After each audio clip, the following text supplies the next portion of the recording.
Good evening and welcome to another broadcast of Sunset News.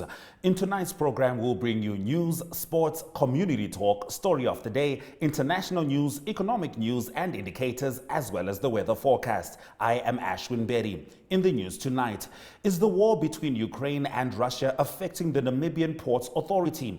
No immediate negative impacts on imports are expected, and there is no need to panic at this stage, Namport announced. According to the Ports Authority, there have been interventions for sourcing wheat, ammonium nitrate, and poultry from new suppliers. Nonetheless, the risk of a more severe outcome remains possible over the long term. The rising fuel costs, however, have a direct impact on Namport's cost of doing business and also affects the competitiveness of Namibia's transport corridors, Namport stated. In our next story, Forex trader Michael Amshelelo, who joined the Namibia Economic Freedom Fighters yesterday, said they will go after ill-gotten gains stashed away in Swiss bank accounts of the SWAPO elite in the coming months. Amshelelo joined the NEFF with his co-accused Gregory Kluter in a tax evasion and fraud case. Amshelelo, who has for some time flirted with the affirmative repositioning movement before forming his own party Power, said he joined NEFF because AR is not a political party and his political ambitions with Power were cut short when he was charged with fraud and tax evasion while his assets were frozen. Next, Namibia has been encouraged to establish an anti-dumping regulatory authority to guard against the dumping of cheap products to protect its local industries by the Namibia Agricultural Trade Forum. This follows dumping incidences between 2017 and 2019 that almost led to the collapse of the poultry industry in the Southern African Customs Union, of which Namibia is a member. South African poultry members had raised alarms of massive dumping occurring, which threatened the sustainability of not only its markets but across the customs union. The establishment of the trade regulator body will allow Namibia to set up and build capacity in trade remedy matters, which include trade investigations for dumping and countervailing measures, as well as coordinate tariff setting and implementation issues, as well as determination of rebates with the International Trade Administration Commission, the de facto trade regulator in the SACU, NATF technical advisor Maria Emanuel advised. Now, this morning, the Minister of Environment, Forestry and Tourism, Pohamba Shifeta, expressed his delight at being able to launch the so-called 3 Decades of Conservation campaign. He made use of the occasion to also introduce the second National Integrated State of the Environment report and even added the 2021 National Report on Wildlife Protection and Law Enforcement. The 30-year campaign aims at showcasing Namibia's achievements in conserving its natural resources for more than 30 years. But it also comes at a time when environmentalists ask why the ministers for environment and tourism in the Kazaa Park aligned states of Angola, Botswana, Namibia, Zambia and Zimbabwe in June 2021 specifically addressed the Recon Africa presence in the Kazaa Transfrontier Conservation Area with a promise to address this situation. We committed ourselves to developing a common position on this matter at an appropriate time, yet 1 year later, there has not been any feedback. Now, a homeless man of Swakopmund, who earlier this month won a case against the police after being unlawfully arrested and detained, succumbed to his injuries on Tuesday, 3 days after he had been attacked and left unconscious on the street. Judge George Coleman earlier this month ordered the Minister of Safety and Security to compensate Mr. Gregory Gilbert Nauamab to the tune of 60,000 Namibian dollars for his unlawful arrest and detention in 2019. A 37-year-old suspect was arrested by the police this morning for the murder of Nauamab. Now, in the last of our top stories, wealthy states colluded with corporate giants in 2021 to dupe people with empty slogans and false promises of a fair recovery from the COVID-19 pandemic, while many people from Africa were denied life-saving vaccines in what amounts to one of the greatest betrayals of our times, said Amnesty International today, as it launched its annual assessment of human rights around the world. The report finds that these states, alongside corporate titans, have in fact driven deeper global inequality, with most African countries left struggling to recover from COVID-19 due to high levels of inequality, poverty and unemployment exacerbated by unequal distribution of vaccines. Those have been our top stories. Now in community news tonight, we look at 3D printing of anatomical models and we look at the stars. Stay with us.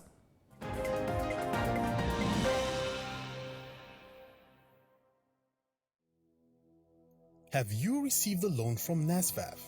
NSFAF loan is the same as any other loan. It must be paid and settled. NSFAF has a set of guidelines on how you can repay your loan and become debt-free. Therefore, it is important that you, a former beneficiary and a responsible Namibian, show your patriotism by helping pay back your loan and thus helping NSFAF become a revolving fund for the benefit of future potential students.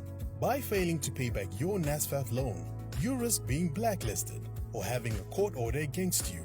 So arrange with the fund to pay back your loan today. For more information on how you can repay your loan, visit our website at www.nasfaf.na or visit our Facebook page or Twitter. Do the right thing and hashtag #PayBackTheMoney.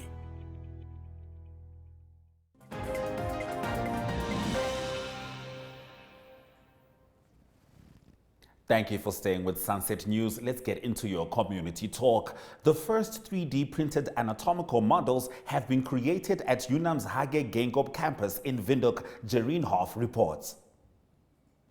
Attempts to strengthen the education of health professionals in Southern Africa have now borne fruit in Namibia, with the first 3D printed anatomical models created at UNAM's Hage Geingob campus in the capital. A collaboration of various partners aims to use 3D printing technology to support health education through the printing of educational models and contributing to research projects. The current scarcity of human tissue for student dissection and research, compounded by COVID-19 and the deficiencies within the Anatomical Donations and Postmortems Examination Ordinance of 1977, meant that other resources for student learning had to be found. Lecturer for Human Biological and Translational Medical Sciences, Dr. Adele du Plessis, explained that the project has been in motion since 2019 when the application was made and eventually granted in late 2020 and finally took off in 2021. She said the aim for UNAM is to start small and ensure that they have enough competent staff who can use this technology. Thereafter, they'd like to explore more options other than improved teaching. This, however, was not the first department to use 3D printing technology at the university. The Darasana Plus project was the first to do so, specifically to improve the training of health students in using 3D printed anatomical models. In January this year, training of various technicians from partnering institutions took place at the Hage Geingob campus, with different models being successfully printed. The trainees were from the Welwitschert Health Training Center and UNAM.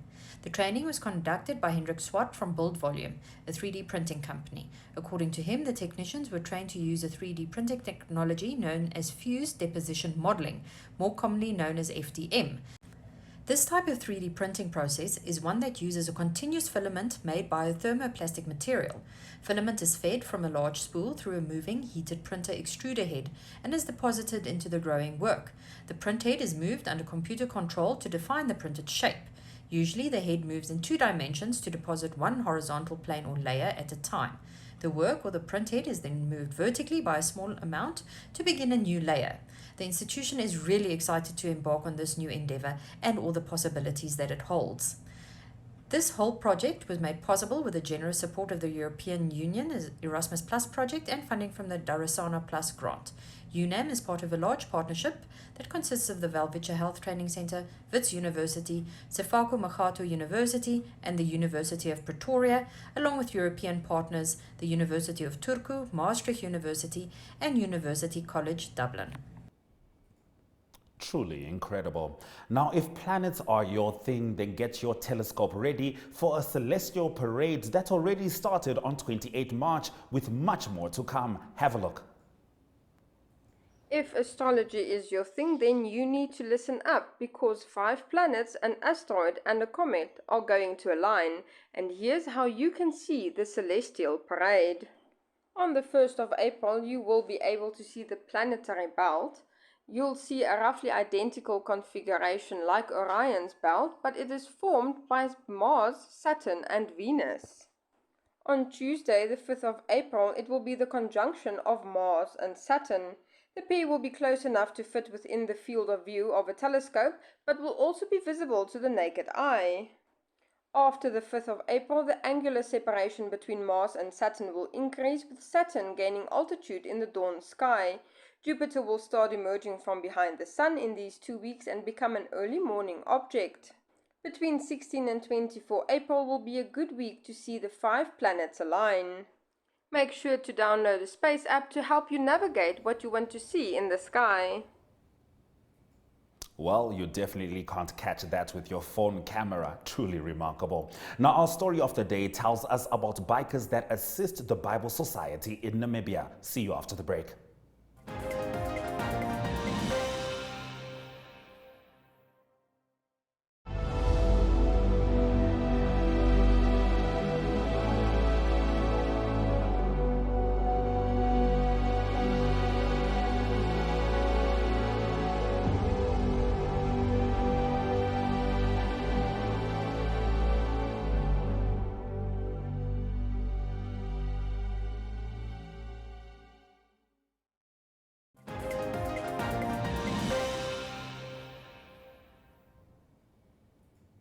Thank you for staying with Sunset News. Let's get into your story of the day. Bikers from Word Riders South Africa are assisting the Bible Society of Namibia with a fundraising project. Yolanda Nell has more. Amalwa of the Bible Society of Namibia has more information. Why is it so important to have Bibles in local languages? We are brought up in different homes and with different languages, and for a person to feel love in their mother's tongue is unexplainable, and for a person to have a Bible in the language they understand really relates, and it creates an affection, it creates engagement, it makes it very warm to read a Bible in your mother tongue. That's why it's important for a person to have a Bible in a language they understand, even though it's not in your mother tongue, but it's in a language you understand. That's what the importance is all about, you understanding and engaging in the Bible. So it's quite a mission to get books translated, and it takes a lot of resources, especially the audiobooks as well. Do you have many audiobooks available in the different languages as well? Okay, yes, we have a couple, but then we only have the Kwekwekobab in the New Testament. We have Zimba and Himba story Bible books available. Yes.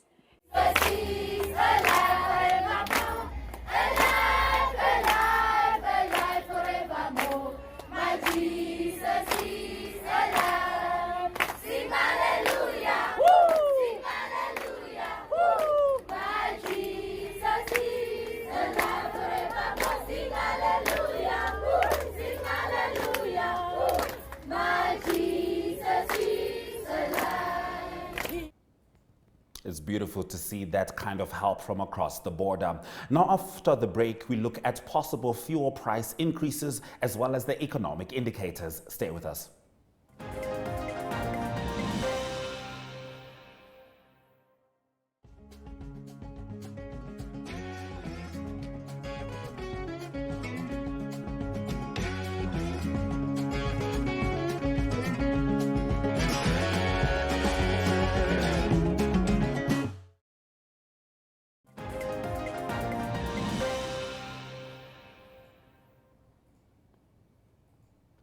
Thank you for staying with Sunset News. Let's get into your economic news story. The Ministry of Mines and Energy is expected to announce the new fuel prices tomorrow for the month of April 2022. In February, the ministry increased the price of petrol with 30 cents per litre, while diesel increased by 40 cents per litre. This month, motorists paid $1.20 per litre extra for petrol and $1.30 per litre for diesel, bringing the fuel pump prices to a record high in Namibia.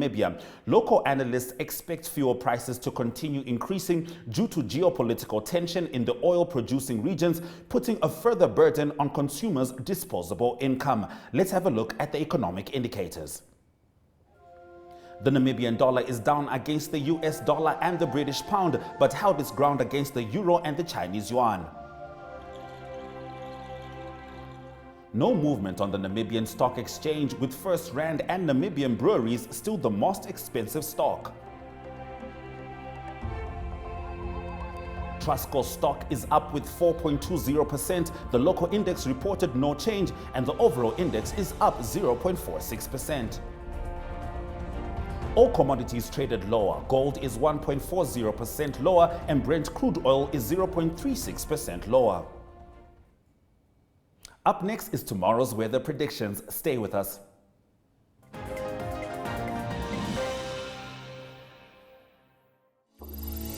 Go far with Paratus. Go further with Paratus Fiber. Paratus, offering high-speed, reliable fiber connectivity, starting from only 599 Namibian dollars per month. Unlimit your lifestyle and visit na.paratus.africa for more information. Always prepared. Paratus.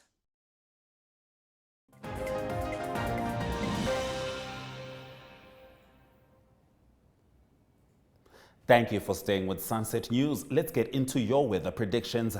Enana and Oshakati are the hottest two places in the north at 34 degrees. Windhoek will be 16 and 26 degrees, and Gobabis in the east 15 and 28 degrees. The Central Coast varies between 15 and 22 degrees. Keetmanshoop is the hottest in the south at 33 degrees, while Luderitz and Oranjemund at the coast have cool mornings at 13 degrees.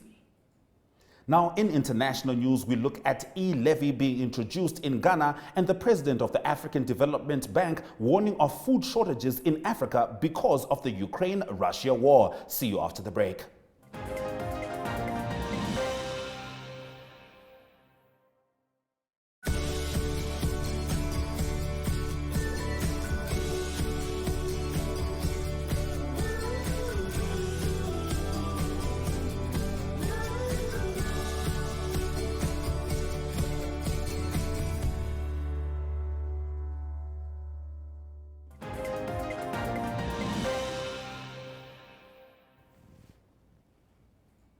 This is still Sunset News, and these are your international news stories.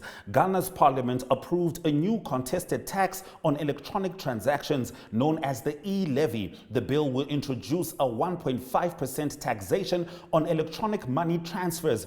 President Nana Akufo-Addo's government claims it will help raise over $900 million and address the problems of unemployment and high public debt. But for some Ghanaians, the tax represents an additional burden on top of the high cost of living, with fuel prices rising following the Russian invasion of Ukraine. Members of the opposition refused to take part in the vote and walked out of the assembly, describing the tax as unfair. Now, in his current role as the president of the African Development Bank, the continent's largest multilateral lender, Akinwumi Adesina is trying to avert a food crisis on a larger scale. As the war between Russia and Ukraine draws into its second month, natural gas, wheat, and fertilizer prices have skyrocketed. Together, Russia and Ukraine produce more than a quarter of global wheat exports, and Africa is heavily dependent on both countries. Wheat imports make up 90% of Africa's $4 billion trade with Russia and almost half of the continent's $4.5 billion trade with Ukraine, according to AFDB.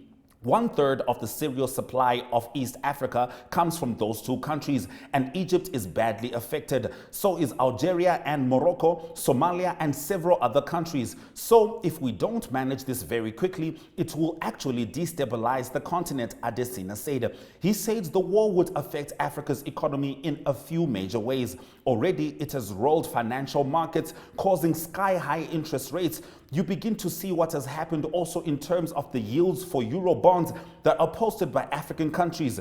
The spreads are very, very high as a result of this, he said. The war is driving inflation in Africa, and it could, if not quickly managed, trigger a food crisis in Africa, Adesina said. Now, in sports news after the break, we talk boxing, volleyball, and rugby. Stay with us.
Thank you for staying with Sunset News. Let's get into your sports stories. First up, MTC Corporate Communications Officer John Ekongo has called on the Ministry of Sports, Youth and National Service to review its sports rewards policy to reward more back office staff members. Ekongo made the call on Tuesday during a welcoming ceremony for Jeremiah Nakatila that was organized by MTC in Windhoek. Now, the second round of fixtures of the Central Volleyball Association Leagues took place in Windhoek on Saturday. Action resumes again on Thursday for the third round as UNAM ladies will face their NAST counterparts at their home ground at 6:30 p.m. while KNVC will play Kudos at Israel Patrick Iyambo. And finally, the Namibia Rugby Union released fixtures for all domestic leagues for the upcoming season, which will see action getting underway this weekend. Clubs will campaign in the Premier Reserve Leagues as well as the Women's Division. We'll certainly be looking forward to watching that. After the break, we bring you the highlights from today's top stories.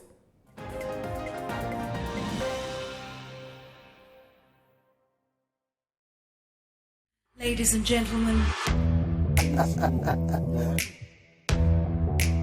Yeah, welcome to another exciting edition.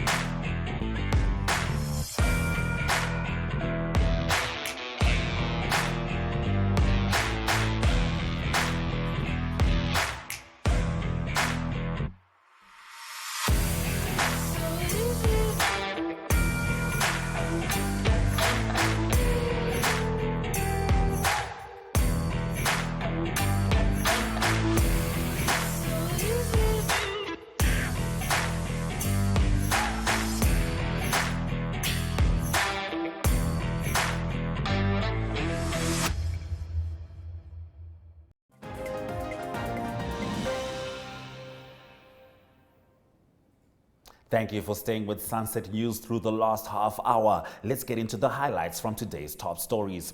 Is the war between Ukraine and Russia affecting the Namibian Ports Authority? No immediate negative impacts on imports are expected, and there is no need to panic at this stage, Namport announced. The rising fuel costs, however, have a direct impact on Namport's cost of doing business and also affects the competitiveness of Namibia's transport corridors, Namport stated.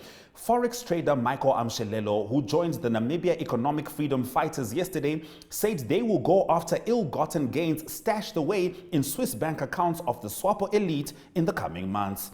And Namibia has been encouraged to establish an anti-dumping regulatory authority to guard against the dumping of cheap products to protect its local industries by the Namibia Agricultural Trade Forum.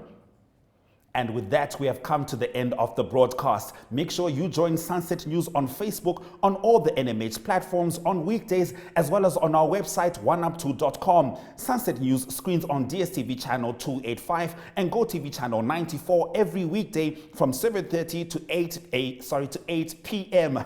I am Ashwin Betty. This has been Sunset News. Don't end your day without us.